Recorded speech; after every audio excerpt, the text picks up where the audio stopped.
So things are shifting in the great North Star state of Minnesota. What was once happening before of thousands of people leaving per year are now switched on the other foot, and people from all over the country are relocating to Minnesota. In this video, we're going to talk about where they're coming from and where are they landing once they're getting here.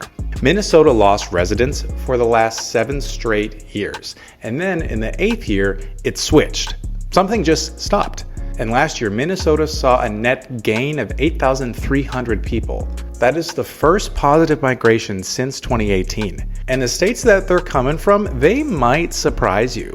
I am a relocation advisor here in the Twin Cities, and I help people from all over the country make their move. And in the past year, I have had more conversations with out-of-state buyers than ever before, and they're all asking the same question. What does my money actually get me? Where should I live? And how bad is that winter? Today, we are going to be breaking all of that down. The states that are sending the most people, the suburbs that are getting the most folks, and the stuff that nobody tells you once you're actually here. All right, so who is actually moving here? Well, let's start with the obvious one. Wisconsin is the #1 origin state for one-way U-Haul moves to Minnesota. And the answer for why is pretty obvious. It tracks. The culture is basically the same. It's the same winters. It's the same Midwestern values. Same love of a good cheese curd. The difference, though, are jobs and opportunity. The Twin Cities unemployment rate sat at just 2.4% last year. And for people who want career growth without totally uprooting their life, Minnesota could be a great option. You keep your accent, you can keep your Packer jersey, we'll tolerate it, I guess, but you get a better paycheck.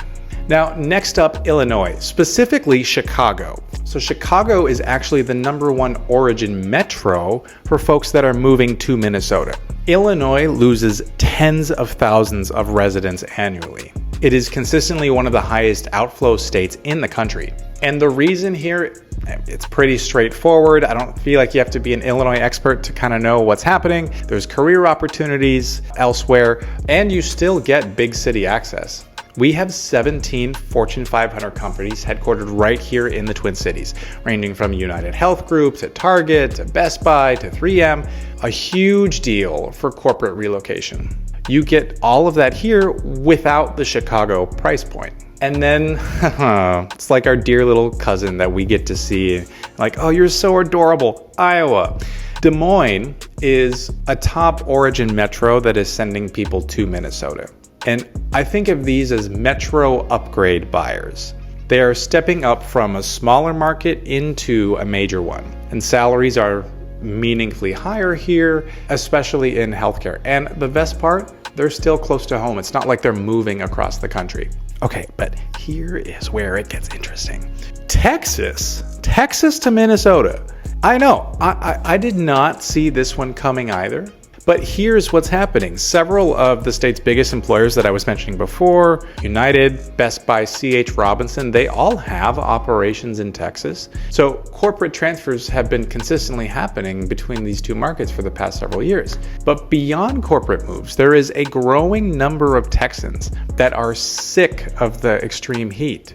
I had a buyer relocate from Dallas last year who told me that, and this was a quote, I remember them specifically saying, "I am tired of my car being an oven from April through October." Which, fair.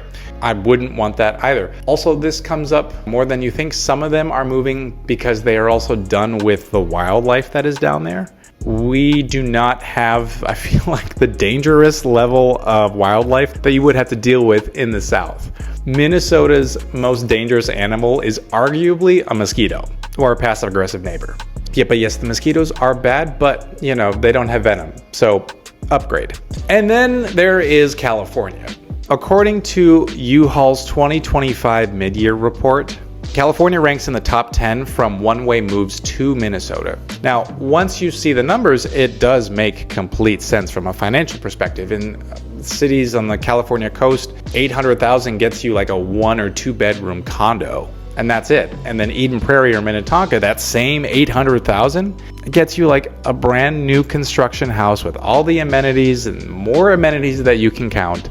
We're talking 4 or 5 bedrooms, finished lower level, 3-car garage, and an actual yard space. But the thing that I think really gets people that are moving from California are the lakes. People from California are expecting to miss the coast, and then they discover that Minnesota has over 44,900 miles of shoreline. That's more than California and Hawaii combined. Lake Minnetonka alone, which is right outside my window here, that covers over 14,000 acres. With 37 bays, they have yacht clubs, they have lakefront dining, miles of shoreline, and not exactly what most people think of when they're moving to Minnesota. Yeah, I know. Yacht clubs in Minnesota, you heard me correct. We have multitudes. Okay, so I know what you're thinking, like, okay, Mackenzie, this all sounds great, but what about winter? So let's just go right there. Yes, the winters are real. I'm not going to sugarcoat it. It does get cold. I felt like, especially this past winter, it was like dragging on and on and on, and it was like actually cold. Like your nostrils freeze when you walk outside cold. And honestly, kind of feels good sometimes. Ways to feel alive. Here's the thing that nobody tells you though about those Minnesota winters. When you get an extreme winter, you also get an extreme spring. Watching everything go from brown to light brown to then slightly green to go on full vibrant green over the course of a few weeks. Honestly, guys, it is magical if you've not experienced that. You earn that spring here, and because you feel like you earned it, it feels like it hits differently.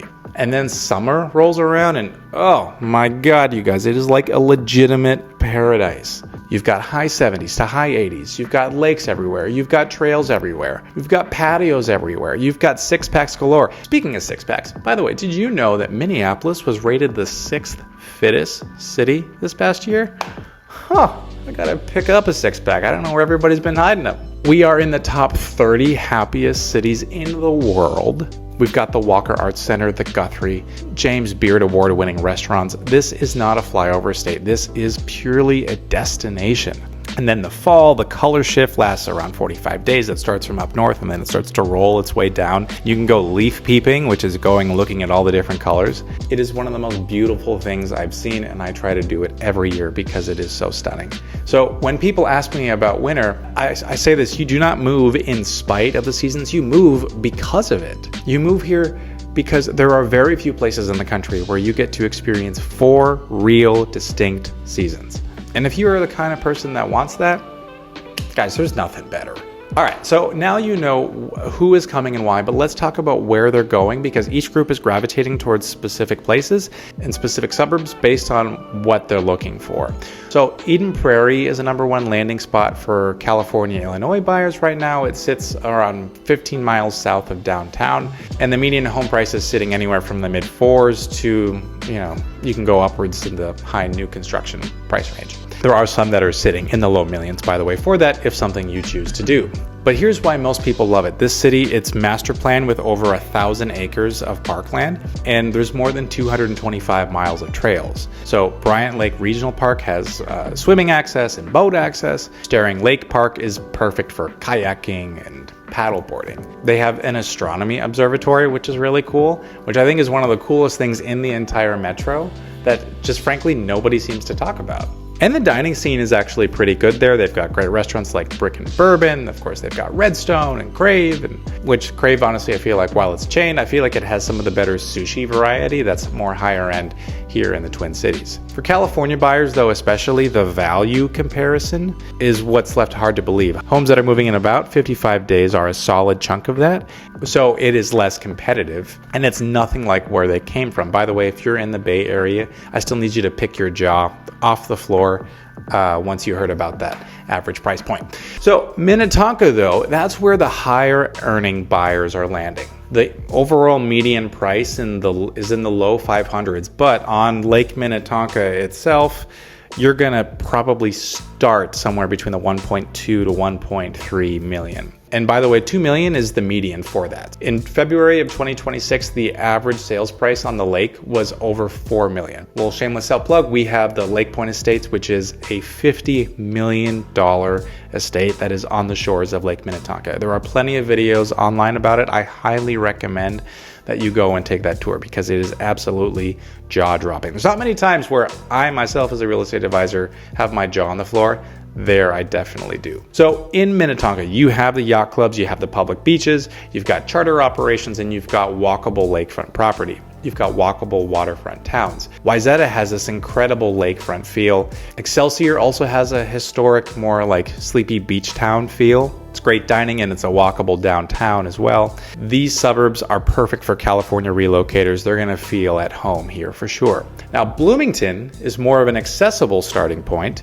The median homes sit anywhere starting in the high threes, and homes are moving in around 47 days. So around 30% of the homes are selling over list price right now. And this is a big draw for convenience. It's right next to the MSP airport, which is huge if you travel for work, and it's close to downtown. And the Mall of America is right there too, if, screaming children is your thing. For people coming from Texas and Illinois, Bloomington checks a lot of boxes. You have metro access, you have affordability, and the kind of infrastructure that will make your daily life easy. Also, Mall of America does have an amusement park in it, so that's fun. For the real ones though, rest in peace, Camp Snoopy. So Plymouth. Plymouth is in the northwest part of Minneapolis, and you all actually named it as one of Minnesota's standout growth cities for this year. Prices are starting in the high fours, and homes are moving in about 50 days. The outdoor access here is a big part of that appeal. The Northwest Greenway Trail covers 7 miles alone, and that's nearly 315 acres of preserved green space, which is awesome. For buyers coming from Wisconsin or Iowa, Plymouth feels like a great landing spot for them. Similar lifestyle, just with more career opportunities. Speaking of career opportunities, Maple Grove. This city has officially rebranded itself as the restaurant capital of Minnesota. I know, but that's what they're trying to pull off. There are over 150 dining options here. The Shops at Arbor Lakes is a popular city destination. And on the outdoor side, you've got 7 lakes, over 1,000 acres of parks, 36 miles of maintained trails, and I'm not even counting the Elm Creek Park Reserve when I'm including those numbers. For buyers who want value, they want trail access, they want a great community feel, Maple Grove is the place to go for sure. Now, the migration story is completely real. Whether it's Wisconsin, it's Illinois, it's California, Texas, all of these buyers are coming into this market. Each group here is coming though for a different reason, but they're all landing in what I'm noticing to be the same handful of suburbs. And the value there is clear. Buyers are just figuring it out pretty fast. Now, if you're watching this and you're thinking about a move to Minnesota, well, let me save you some time. I created a free relocation guide in my Stan store down below. Please do download that. That will be super helpful. And that covers everything you're going to need to know, from neighborhoods, timelines, what to expect, all that good stuff. It's in the description. It's completely free, and I hope it's helpful. If you ever have questions and want to talk about your specific situation, I work with Engel Völkers. We are a luxury boutique white glove service, and it would be our pleasure to help you out. As always, thank you so much for watching, and I will see you in the next one.